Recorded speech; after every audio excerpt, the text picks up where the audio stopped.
دوام میتیم برادران عزیز. هر کجایی که بروه او فرق نداره که در قاره آسیا است، همسایه کشور است، در جزیره عرب است، در امریکای جنوبی است، استرالیا است، میگم من به شما آب میارم. من به شما آب میارم. پروا نکنی، یگان مایده تشویش نکشه، همین تشنه شده خبر کنی. همین رکلام این همین نغمه رحمانوف است. در ازبکستان هم در نوار میاد مثلا همون غلطی خودش با تکرار میکنه. میگه که تاجیکستان، ازبکستان و کشورهای دیگری آسیای میانه را به آب نمیگذارد. بیای با هم همون نوارش میبینیم. Сегодня хочу заявить, что мы никогда не оставляли и не оставим своих соседей без воды.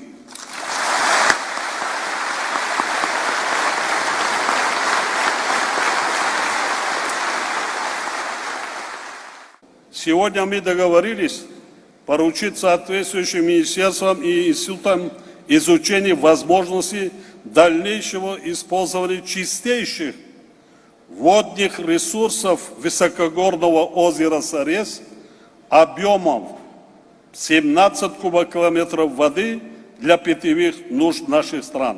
Это объем достаточно нынешнему населению всей страны Средней Азии, Центральной Азии навечно. سوال با رحمانوف با اطرافیاش آیا معنی همین گپی زدگی رحمانوف هم میدونین چی است؟ یعنی شما کشور گفته ایستاده که ما میتونیم شما را آب ندهیم. سوال این است که اگر نخواهی آب ندهی چه کار میکنی؟ یا که یک کس از همون جایی که نشست اشتراک کننده ها بگرده بگه که ما آب شما را نمیخواهیم. آیا همون آب قطع کردن میتونی؟ آیا همون مجرای آب پیش گرفته میتونی؟ این یک چیزی طبیعی است. یعنی که برای پیش اون آب گرفتن یا یگان کشور آب از اون منع کردن یا تهدید کردن برای این کار، من یک نیروشی نمیدونم که اصلا چی چیز در کاره، نیروگاه های در کاره که او آب دنبه کنن، دنبه کردن تاجیکستان غرق آب میشوه. یا سوال این است که آیا تاجیکستان غرق کردنی هستی؟ یگان نیروگاه آبش کم میکنه، تنظیم میتیه، پست میکنه دولینی آب.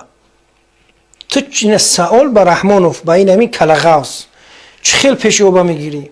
این گپ از منطقاً عیب زدن. یگان اطرافیاش همون به عقل بفهمونی.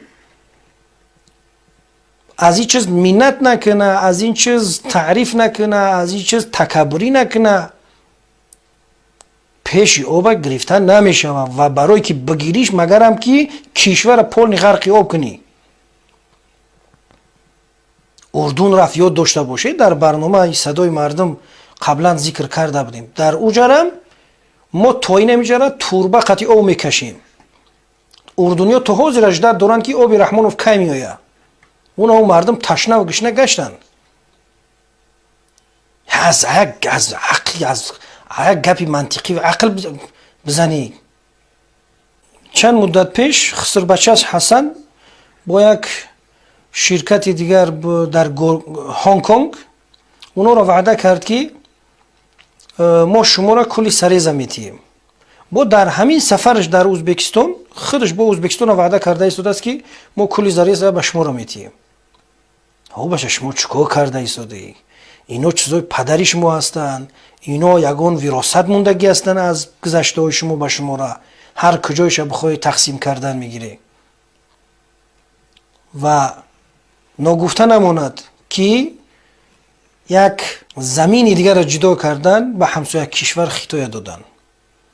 برای 40 ساله کدام ساختمان کدام لوله میگذرونده دستند. خلاصه از همون شرق تاجیکستان همون خیلی آمده به ولایت کیستانی بدخشان، بعد این خیلی آمده تا مرکز دوشنبه را کدام لوله را میگذارن، همه همون زمین را به خطایه دادن. ما همیجا مردم همیجا 8-9 میلیون همیجا همیا یگان حقوق دارن، یگان از اینو پرسیده میشود یا که اینا این زمین تاجیکستان کاملا از شما و از همون اولادتون است.